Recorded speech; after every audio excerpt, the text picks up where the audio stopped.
After months of protests in Hong Kong, yesterday brought an extraordinary rebuke of Chinese authority by Hong Kong's voters.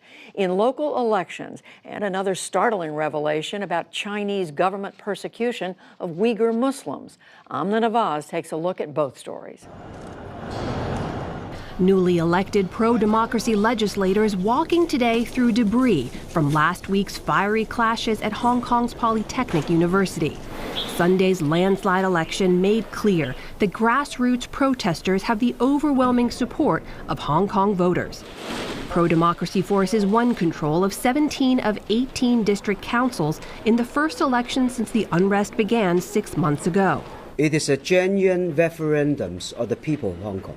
The candidates from the Democratic Camp and allies won this election. Democratic Party hope our chief executive, Mrs. Carrie Lam, receive the same message because the votes make a clear voice of the Hong Kong people. The increasingly unpopular Lam is backed by Beijing. She said in a statement that the government will, quote, seriously reflect on the results. The district councils have little power, but Hong Kongers calling for democracy say the outcome is a turning point. I am happy about the election result. The victory in the district council election is the first step for Hong Kong democracy. I am still reasonably optimistic about Hong Kong's future. But in Beijing, China's communist government insisted today that its one country, two systems policy remains firm. Stopping the violence and restoring order is the paramount task for Hong Kong at the moment. Hong Kong is China's Hong Kong. Hong Kong's affair is purely China's domestic affair. The Chinese government's resolution of protecting China's sovereignty, security, development, and interests is firm. Hong Kong activists say the election, with record voter turnout exceeding 70%, was a resounding rejection of that policy. People orderly and peacefully line up outside the voting station early in the morning just because they hope to get the votes, which represented we deserve democracy. Meanwhile, in Washington, the bipartisan Hong Kong Human Rights and Democracy Act awaits action on President Trump's desk after easily passing both the House and Senate. The bill would impose sanctions on Hong Kong officials who abuse human rights, but the president has suggested it could also affect trade talks with China. Let's explore the stakes in Hong Kong with Susan Shirk. She's the chair of the 21st Century China program at the University of California, San Diego. She returned from a trip to China this week. Susan, thank you very much for being with us. I want to ask you about what we just saw. There's now no doubt, we heard, about where the public sentiment in Hong Kong lies.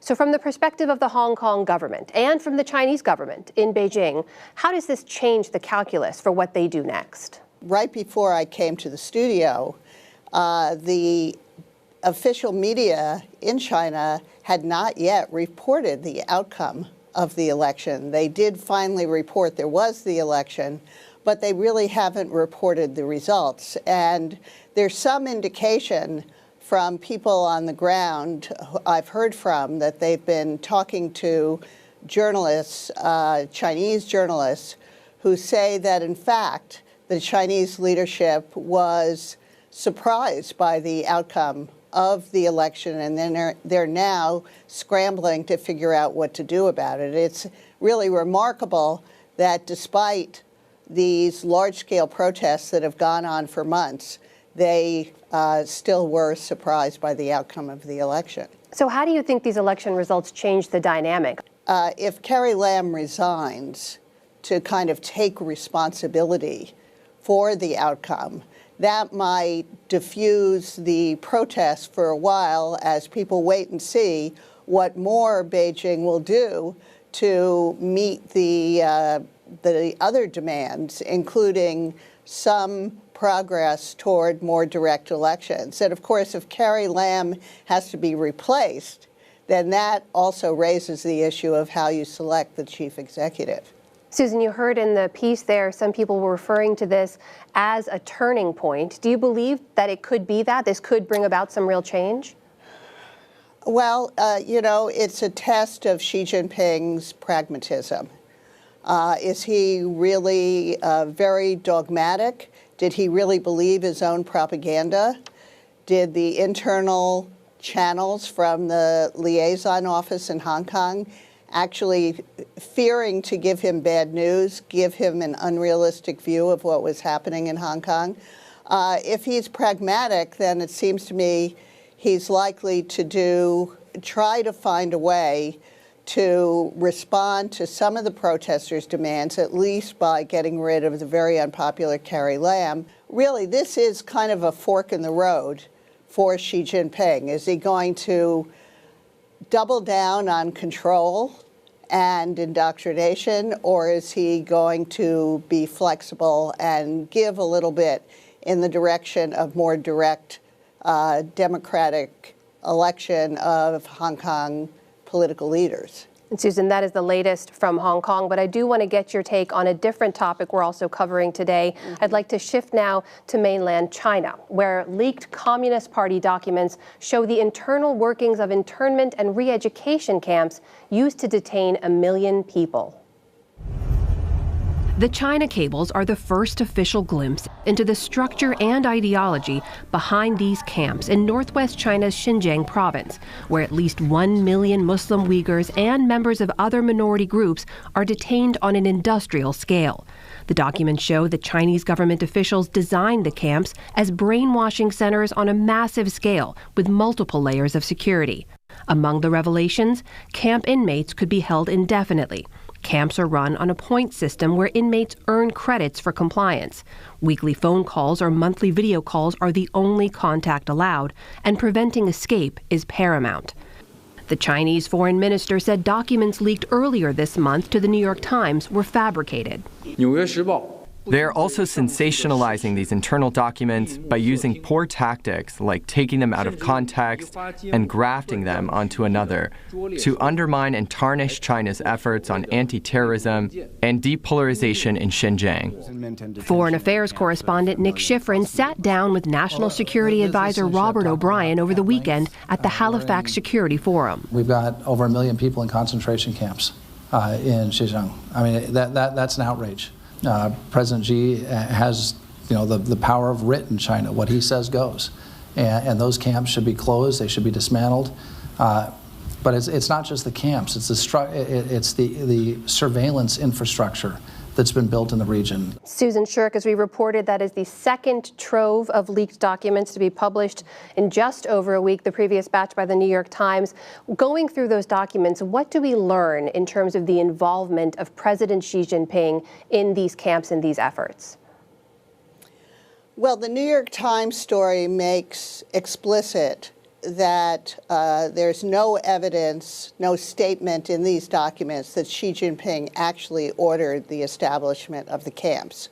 What he did is start a campaign to try to crack down on terrorism in 2014 after a number of terrorist attacks in Xinjiang, and of course terrorist attacks outside of China as well.